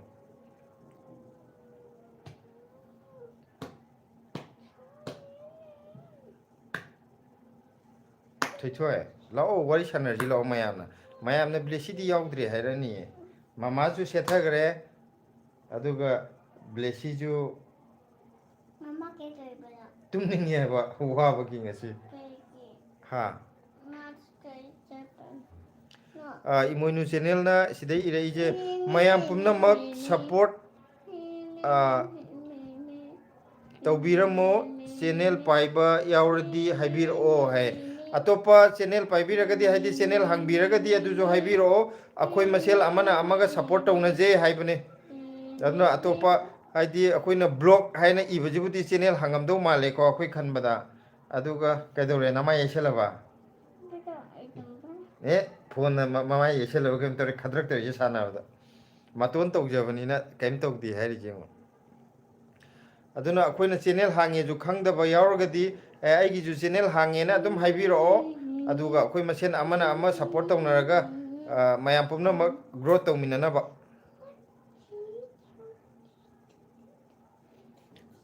falcon falcon हाइजे आई असम दैने नोई channel से अदुम येंगजै याम नुंगाई thank you falcon अदो असम असम कदाई वाइदे ओइदोइनो अखोय कसारोम दे ओइबिदोइरा नत्रगा होजाई रोम दे ओइबिदोइरा गुवाहाटी दे ओइबिदोइरा सुम मैतै खगा याम ताबा जगा दुनिको आइना हाइजर इजे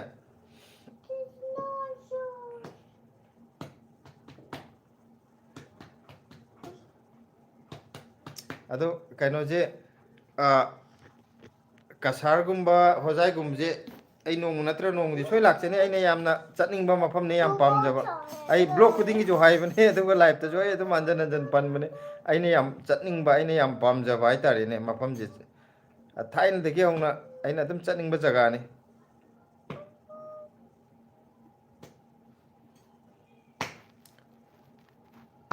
जेथुआ फजम फम जाओ वा पत्रिबना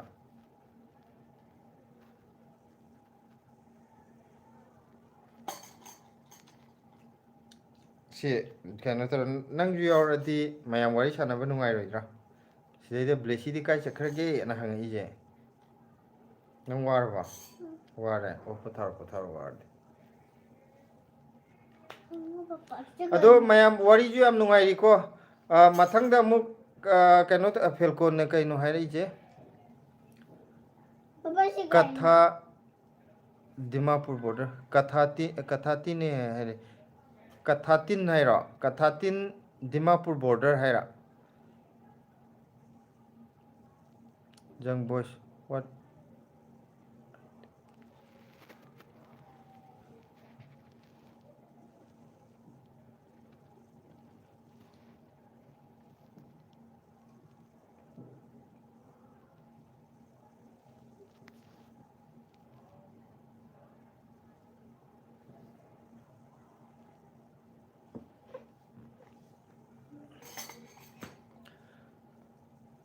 थोय सिदैदा मयाम comment लाइजे नंग पानिंग्रो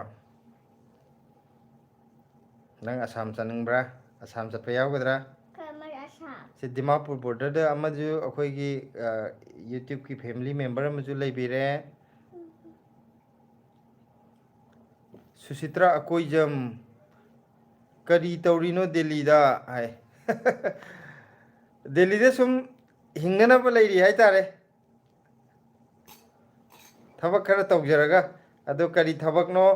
हाइबदुदी ममांगदा आइना हाइजग्रबने अखोय 30K जौबदा reveal तौजगेना अदु मतमदुदा हाइजो असेंगबदो हाइजरगे प्राइवेट जॉब त करी तौरिनो नत्रगा करम डिपार्टमेंट त तौबनो दो लोय हाइजरगे अशोक सापमना ओजा दिल्ली दा लेबा कयाम कुइरगे दिल्ली जे आई हाना लेरमे ममांगदा सही 7-9 अमु लेरमे अदुई मतुंगदा आई अतोप लम खरा कोइ चलुरे अदुगा हौजिक अमुक दिल्ली दा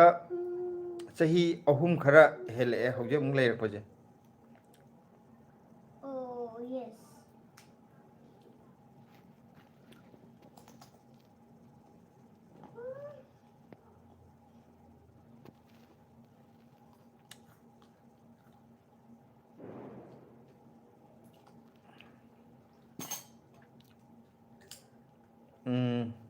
लंगोइजम सपना है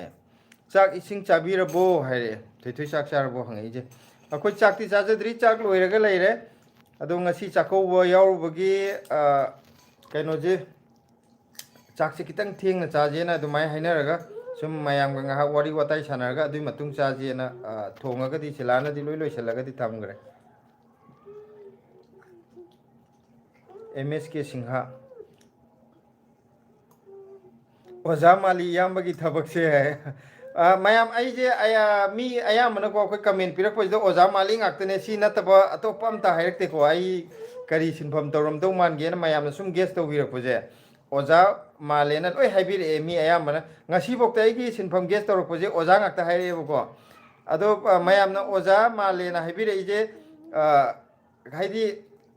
करीगुम्बा खरा आइगोंदा मानबगी हायरेनेबको अदो करीदगी मालिन तो मयाम न अमता तापिरो हाइदी मी खुदिमकना आइगी कैनो प्रोफेशन गेस तौबजे ओजा ngakta हायरेबो ngasi bokta atopam ta हायरक्तेबो इमोइनु चैनल ना अबे मयाम नुंसिये हायरे थुथुइ नंगने याम नुंसि हायजे नंगने हिप्पगा कैम जो खन नंग थैंक यू हायबदो अमता तारारुइ हिप्पगा हायरमनिना हौगलागा हायपेतंग थैंक कैनो दे हायुदना थैंक यू हायदो हौगत पतलबो वांगासी कोचेन चेन बदा मयाम आददी चाको मफमदुदा अंगांग मयाम यावबदुगा हेक्ता अवाबगा खंगदे माको चेन चेन सानाबदा अदुगी मखों खरा नारेन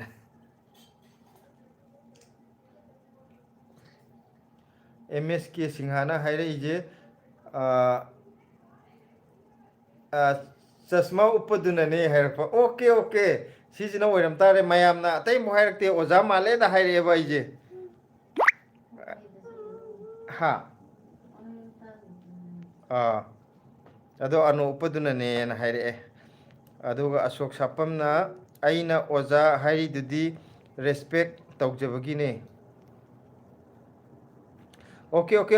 अदुदी होय अशोक सापमना ताकबिजे अखोय अदुगी ओजा कौबुदुना अखोय मसेन लोइनमक अखोय सिदजु अखोयगा सिदा थेंगनाजबा ngasi chak kaino tawba sida leiminaba mayam akhoi hanadagi khangnadabo oiragaju ko akhoi masin loinamak oja oja na kaunai akhoi yam chumme akhoi sum respect tawnabagi oja haibedo akhoi sida jo akhoi masin loi hainai ato atopa sinphamda leiragaju ko akhoi masin adumaina kaunaba matamda ojabu na loinamak kaunai adudi yam chummo wapamne stoic na haire je anoptu ne आइगे अनोपसे थाइना खरा canoe तौबा मतमदग canoe तौबजु मानबने सिजे याम Yanghee नुंगाइना SIM सिजनाबा सिलानादी अतोपा अमा लेबिदुना खरा अदुना उपो अदुना फजै खोले हाबने आइना सिजना इंगोंदा उपपदे याम नुंगाइबा अमा फावबा हाइतारे comfortable होइबा अदुना इसी अयाम सिजनारे अदुगा इमोइनुना हाइरे जे काका होइगी येंदेम पाम्बिदो उबदा याम फजै हाय येंदेम पाम्बी कैनोने दिल्ली जे येंदेम अदुम चाने थाबदा मागी इसिंग नुंसिसे अतै पाम्बीदी खरा वाइबको थाबा चानाबा यावे चानादबा यावे अदुगा येंदेमगी ओइनादी दिल्ली जे अदुम थाबा याय कैनोदा येंदेम थाबदा चाने अदो हंदक निंगथमथा चंगकपगी येंदेम जे सुम खरा पिक्सल एबको इंजल अगर सुम मा पिक्सल एबा अदुदुना हंदक फनायाम तंखाय मेने योनथोखरे अखोगी चाननबना पाम्बी खर खक थमौरे अदुदगी मका खर चाननबना एमएस के सिंहा अदो थबक तो हाइर ओदना याम्बा कैनोने थबक से हौजिक हाइबदो आइना ममांगदगी अखोगी वीडियो भी यंगबिरिबा मयामगा सुम वारी अमा खोइ नुंगाइनबा 30 के यौरदी आई कई तौगे दो हाइदोरक हाइदोइने अदुनेना अदुमाइना खरा हाइनगिबा अम लेबको अदो हौजिकता जु लाइव ता ngahaki mamangda ju akhoi comment ama thabirakibane 30 ke he jawboga haijiko na adumaina adu mayamda adumaina akhoi masen promise tawnaga adumai hainagibani na adugi matamdu do oina haijarage mayam warobino 30 ke he jawboga haidokjarage si sum numaina bana tawbani ko yamna maman kahan bana adugi akaimta nate अखोई मसिन तीनबदजु अस खितंगा लांगत canoe तौर खंगनिंग लेरगदि अस ngahak lerga haigeda ka herga yamna nuaiba ama sum phawdo adumaina अखोई मसिन तौना जबने nuaina bana atopa canoe दा लाना दि lobby गनो 30 के यौरगा सोइना हाइदोक चरगे MS के सिंहाना मु इरे तोनिंगखोक्सु mama के बोलागी पोसै थाबदा याम फजे तुनिंगखोक से दिल्ली दजु याम चानेये आइगी दजु याम फै तुनिंगखोक handak yendem yon badu da tuning khok su ai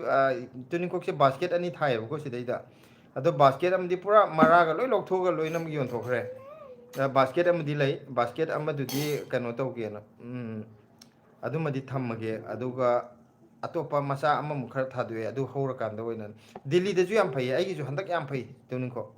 yam chani tuning khok si sida ju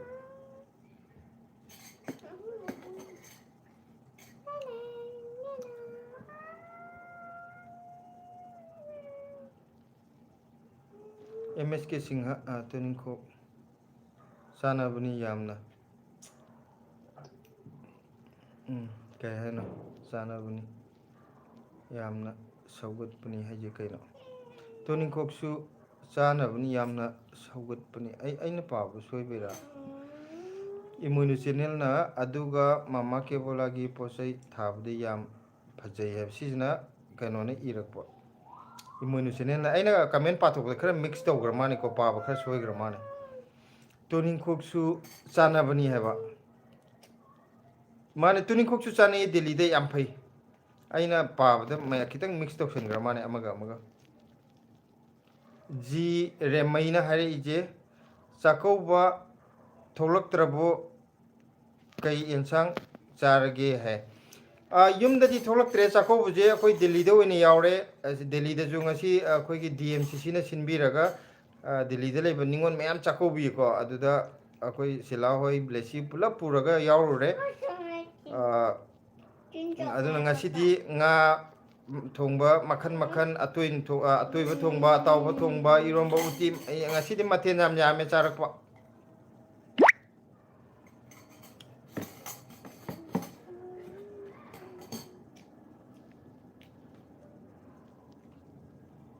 nang chablo rewa war boi chaba chak lam ba sila thui thui je hipole je ma chak kan to no to jira ai live se ngasi gi lo sela jira mayam do mi di phanayam changbiri ko live se adu keno ju ngasi di sako bo salu bo gi thui thui ju khara wa ba male hoi hoi hoi Langdi papa. hoi hoi hoi hoi Yandeli. hoi hoi yam Lema chanauda. loi bo sanowa nang war du di abema kari chari ge hare ngasi maje lekthagre aduna mayam kaino tore wari je yam dinu ngai ko MSK na ju okay good night bro potharo hai ana mathangda muk tok jara ge live se mayam wari sanab ji am nungdi nungai ado marak te swain tat pajin nungdi aingonda nungdi nungai je de ado ngasi chako bo salu bagi angang ji ju khara ware ado sila ju ma ju khara chokthare na ngasai dagi uiram mane yamna ado ai mathanggi numit amada mu live tok jara ge aduda mu akhoi masen awa nungai amuk share tok je wari nungai nungai ba sarga ko ngasi gi oina di lotion jara ge Nicole Block na jo hi hare ado mayam good night nungai nungai na lebiro